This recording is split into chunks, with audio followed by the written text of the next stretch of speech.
muchas gracias por la oportunidad que me brindan de comunicarme con su público.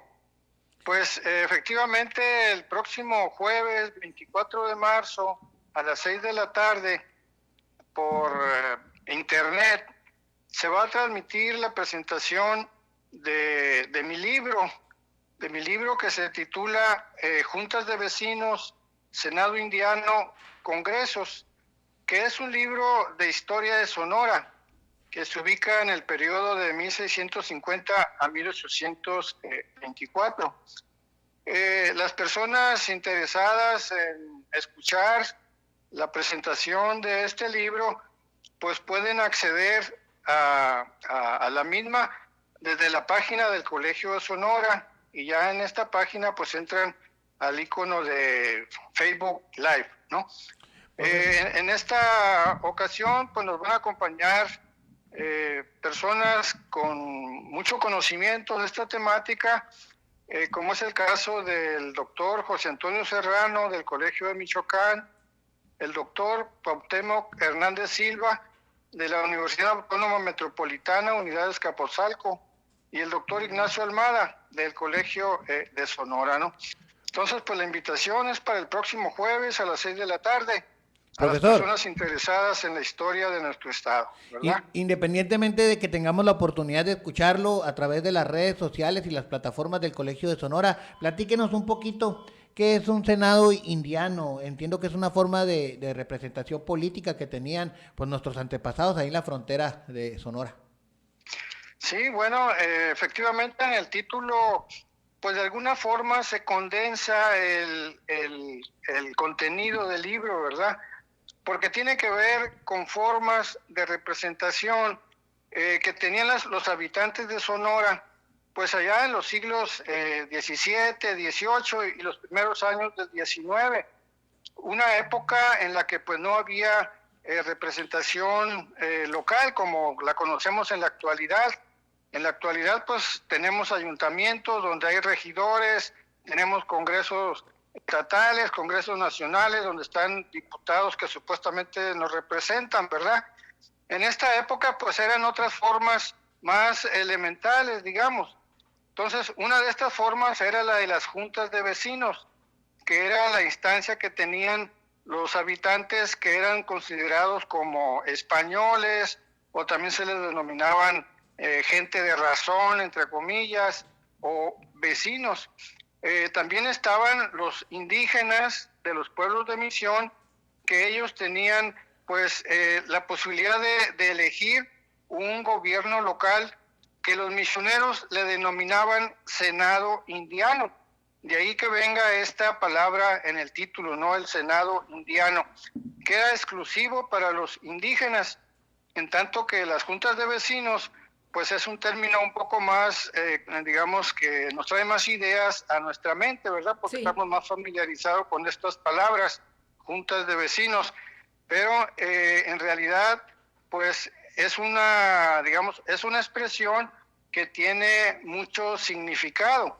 En primer lugar, podríamos decir que, pues, vecino no era cualquier residente de un poblado, sino que vecino era una persona que era reconocida por tener prestigio social, por tener casa, se decía casa poblada, y que cubría con todas las obligaciones y deberes como parte de esa comunidad local. Entonces no cualquiera podía ser considerado vecino. En el caso de los indígenas en los pueblos de misión, que estos pueblos, digamos, durante gran parte de la historia de Sonora, pues eran pueblos cerrados a los españoles, a las castas, o sea, gente de origen africano, mestizos, etcétera, y eran exclusivos para los indios. A los indígenas, por esa razón, se les llamaba hijos del pueblo, y como tales, pues tenían derechos y obligaciones. Si bien los indígenas pues eran como el sector más bajo, ¿no?, de la sociedad, sin embargo, aún así ellos podían tener ciertos derechos, la capacidad de que sus gobernadores que ellos elegían pues pudieran fungir como sus representantes y pues tramitar sus problemas ante diversas autoridades, ¿no? Profesor, estas formas Entonces, disculpe que le interrumpa, ¿estas formas de representación solamente eran en el territorio de Sonora o también se daban en lo que ahora es Arizona, Sinaloa, Chihuahua, las entidades aledañas a nuestra región? bueno, eh, por ejemplo, el caso de las juntas de vecinos es algo muy propio, hasta ahorita lo que he indagado, Ujú. muy propio de Sonora, ¿verdad? Sí. Claro, y cuando yo hablo de Sonora, pues no me refiero estrictamente al territorio que actualmente conocemos como el estado de Sonora, porque en esta época, pues toda la parte sur del estado de Arizona, hasta el río Gila, digamos, pertenecía Sí. a la provincia de Sonora. Lo mismo que, digamos, se extendía esta denominación pues al norte de lo que en la época anterior era la parte norte del estado de Sinaloa. Entonces, aquí en este espacio, las juntas de vecinos fue la forma que se dieron porque no había ayuntamientos. Sí.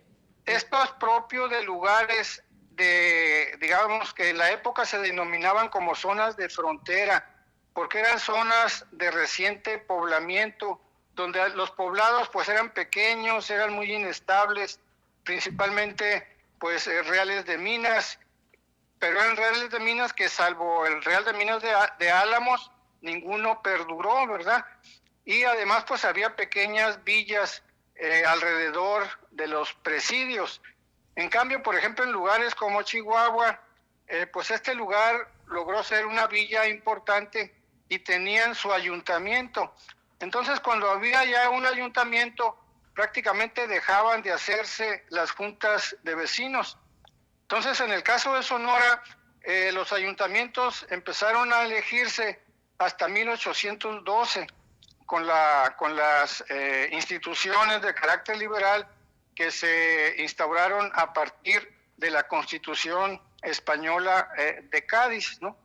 Entonces, es una práctica muy particular y muy interesante porque pues implicaba la posibilidad de que todos aquellos considerados como vecinos se reunieran, discutieran problemas, redactaran las peticiones y nombraran representantes, pues digamos, específicos, ¿no? Para ese tipo de problemas que habían considerado. Entonces, eso de alguna forma permitía una participación de un sector de la comunidad local. Una práctica que, bueno, como les digo, sería propia de estas zonas fronterizas y que de alguna forma matiza la idea que tenemos de la época colonial, ¿verdad? De la época absolutista, donde se pensaba que pues el rey y sus autoridades decidían todo y hacían todo de una manera muy, digamos, muy vertical, ¿verdad? Muy autoritaria. Y Sí. aquí lo que se documenta en este libro es que estas autoridades, pues en realidad eran incapaces por sí mismas de mantener el orden, por sí mismas de resolver los problemas locales, y en ese sentido se veían obligados a reunir a los vecinos, ¿no? de los pueblos para resolver los problemas que se enfrentaban.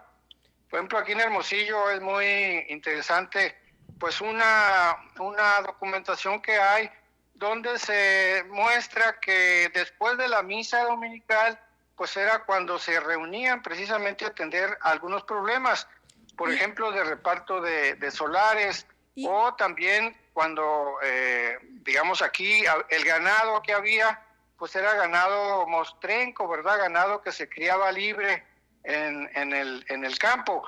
Y en ciertas temporadas se hacían corridas, es decir, se reunía el ganado por todos los vecinos y luego ya se repartía según su grado de participación para errarlos, ¿no? Entonces tenemos, la repartición que se hacía de esos ganados, pues se decidía en juntas de vecinos. Entonces, esta figura que viene pues de tiempos muy remotos, y que luego va a sigue ser muy vigente, ¿no? importante en la etapa en la etapa ya independiente, ¿no? Cuando hay mucha agitación política, mucha movilización política, porque las juntas de vecinos van a ser, digamos, el sustento de lo que se denominó como los pronunciamientos, ¿no? Esta práctica de exigir llegar al poder a través de vías violentas, ¿no? Así es. Profesor, tenemos comentarios acá de las personas que están atentas.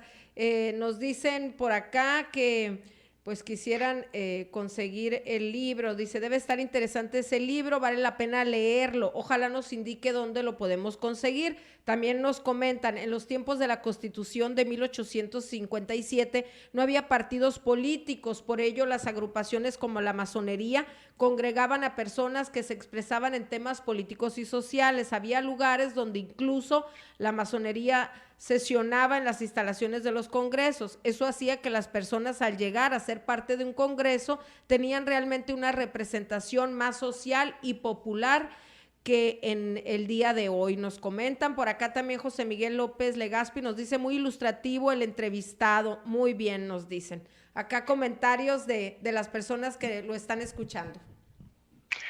Pues muchas gracias, me da mucho gusto que les haya llamado la atención.